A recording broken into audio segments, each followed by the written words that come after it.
Hi guys, అందరికీ welcome to deep look details. మీ అందరికీ తెలిసిందే, మన ఛానల్ రీసెంట్గా 10,000 మంది సబ్స్క్రైబర్లు అయితే రీచ్ అయింది. సో దీని సందర్భంగా మన ఛానల్లో కొత్త సిరీస్ అయితే మొదలు పెట్టబోతున్నాను.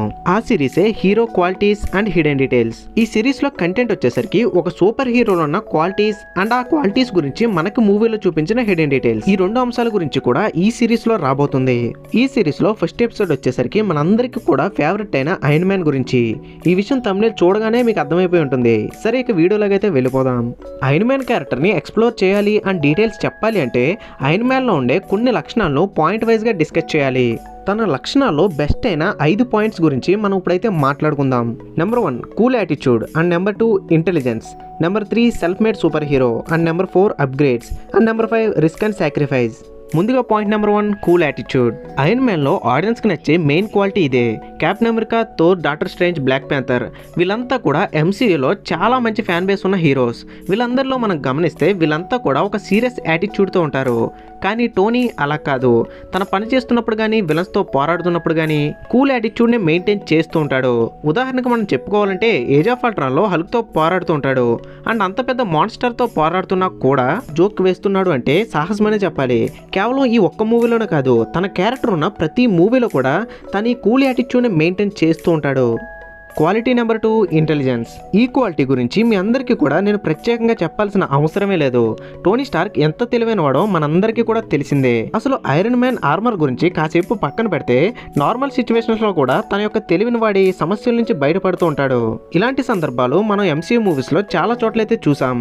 ఉదాహరణకు మనం చెప్పుకోవాలంటే ఐరన్ మ్యాన్ 1 లో టోనీ తన యొక్క ప్రాణాలని కాపాడుకోవడానికి ఆ ప్లేస్ లో అందుబాటులో ఉన్న మెటీరియల్స్ తో తనకు కావలసిన ఆర్క్ క్రియేటర్ అయితే తయారు చేసుకుని తన ప్రాణాలను అయితే కాపాడుకుంటాడు. అదే ఐరన్ మ్యాన్ 3 లో తన దగ్గర ఎలాంటి ఆర్మర్ లేకపోయినా సరే తన యొక్క ఇంటెలిజెన్స్ తో కొన్ని రకాల వెపన్స్ ని తయారు చేసి మ్యాండరిన్ పట్టుకోవడానికి అయితే వెళ్తాడు. అదే ఎండ్ గేమ్ లో కనుక మనం చూసినట్లయితే పాడైపోయిన ఒక షిప్ ని తనకు తెలిసిన మెకానిజం ఉపయోగించి ఆ షిప్ లోనే 22 రోజులైతే సర్వే అవ్వగలుగుతాడు. సో ఇలా ఆర్మర్స్ విషయంలోనే కాదు, పర్సనల్ లైఫ్ లో కూడా తన యొక్క ఇంటెలిజెన్స్ ను ఉపయోగించి ప్రాబ్లమ్స్ అయితే అధిగమిస్తాడు. Number 3 self made super hero. సాధారణంగా ఐరన్ మ్యాన్ క్యారెక్టర్ని మన జీవితంతో కూడా రిలేట్ చేసుకుంటూ ఉంటాం. అండ్ మనం ఇలా రిలేట్ చేసుకోవడానికి గల కారణం he is a self made super hero. అందరి సూపర్ హీరోస్ లాగా తనకి ఏదో మ్యాజిక్ వల్ల లేదా పుట్టుకతోనే పవర్స్ అయితే రాలేదు.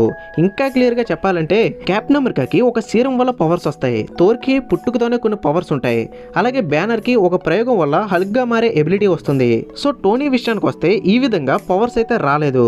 తానే స్వయంగా తన తెలివితేటలను ఉపయోగించి ఒక మెగా పవర్ని అయితే క్రియేట్ చేసుకున్నాడు. అదే ఆర్క్ రియాక్టర్. అసలు తనకి నేచురల్ గా ఎటువంటి పవర్స్ లేకపోయినా సరే పవర్స్ ఉన్న చాలా మంది హీరోస్ కి తన టెక్నాలజీ అండ్ ఆర్మర్ సహాయంతో గట్టి పోటీనే ఇస్తాడు ఐరన్ మ్యాన్. ఉదాహరణకి ఏజ్ ఆఫ్ అల్ట్రాన్ మూవీలో హల్క్ తో అండ్ అలాగే సివిల్ వార్ మూవీలో కెప్టెన్ తో, 2012 అవెంజర్స్ మూవీలో థోర్ తో పోరాడి వాళ్ళకి ధీటైన పోటీని అయితే ఇస్తాడు.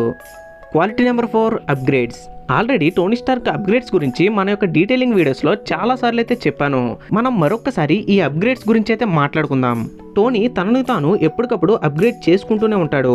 ఉదాహరణకు మనం చెప్పుకోవాలంటే ఐరన్ మ్యాన్ 1 లో తన సూట్ ని వేసుకోవాలి అంటే ఆ సూట్ ని ఇన్స్టాల్ చేయడానికి ఒక రోబో సహాయం అయితే అవసరమయ్యేది. అదే ఐరన్ మ్యాన్ 3 మూవీలో కనుక మనం గమనించినట్లయితే సూట్ దానికదే టోనీ దగ్గరకు వచ్చి టోనీ యొక్క బాడీకి అయితే ఇన్స్టాల్ అవుతుంది. అదే ఇన్ఫినిటీ వార్ మూవీలో చూస్తే తన పూర్తిగా నానో టెక్నాలజీని అయితే ఉపయోగిస్తాడు. అండ్ అది మాత్రం కాదు, 2012 అవెంజర్స్ మూవీలో మార్క్ 7 టోనీకి ఇన్స్టాల్ అవ్వడానికి చాలా టైం అయితే తీసుకుంటుంది. అదే ఎండ్ గేమ్ లో కనుక మనం చూసినట్లయితే మార్క్ 85 సూట్ వచ్చేసరికి మార్క్ 7 కన్నా 3 టైమ్స్ ఫాస్టర్ గా టోనీ బాడీకి అయితే ఇన్స్టాల్ అవుతుంది. ఇవి మాత్రమే కాదు, electrical shield, heavy shooting capacity and laser beams ఇలా 1 కాదు 2 కాదు తనను తాను అప్గ్రేడ్ చేసుకుంటూనే ఉంటాడు. అండ్ అలాగే తన యొక్క స్కిల్స్ ని కూడా ఎప్పటికప్పుడు డెవలప్ చేసుకుంటూనే ఉంటాడు. ఇవన్నీ కాకుండా మీకు అప్గ్రేడ్స్ అనే టాపిక్ గురించి ఒకే ఒక్క లైన్ అయితే చెప్తాను. ఐరన్ మ్యాన్ 1 లో మార్క్ 1 సూట్ అయితే మనం చూడొచ్చు. అదే ఎండ్ గేమ్ లో మార్క్ 85 సూట్ అయితే ఉంటుంది. అంటే టోనీ వచ్చేసరికి తన యొక్క సూట్ ని 85 టైమ్స్ అయితే అప్గ్రేడ్ చేస్తూ వచ్చాడు. ఈ ఒక్క విషయం చాలు టోనీ అప్గ్రేడ్స్ ఏ రకంగా ఉంటాయో మనం తెలుసుకోవడానికి. ఇక last and best quality risk and sacrifice.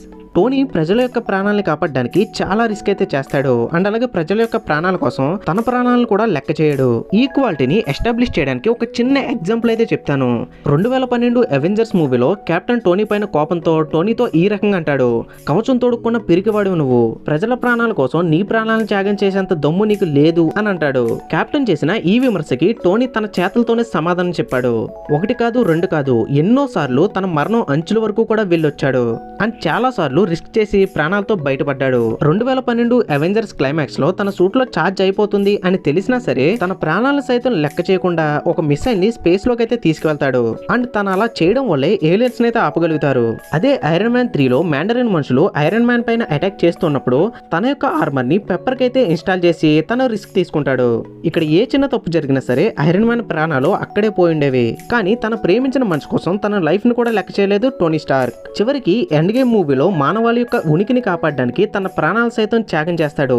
ఇలా తనను విమర్శించిన ప్రతి ఒక్కరికి కూడా తన రిస్క్ అండ్ సాక్రిఫైస్ తో తనేంటో ప్రూవ్ చేసుకున్నాడు. అండ్ ఎంసీయూ వాళ్ళలో ఉన్న ప్రజల గుండెల్లో దేవుడుగా నిలిచాడు.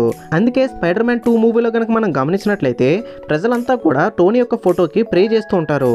ఫైనల్ గా ఐరన్ మ్యాన్ కోసం ఒక్క మాట, I love you 3000 times. 3000 times అది చాలా ఎక్కువ. సో గైస్, ఈ వీడియోకి తింటే నేను చేసిన ఈ ప్రయత్నం మీకు నచ్చినట్లయితే ఇలాంటి కంటెంట్ని మరింత తీసుకురావడానికి నేను ఇప్పుడు కూడా రెడీగా ఉన్నాను. ఈ సిరీస్ని కంటిన్యూ చేయాలో వద్దో కామెంట్ సెక్షన్లో తెలియజేయండి. Thank you for watching.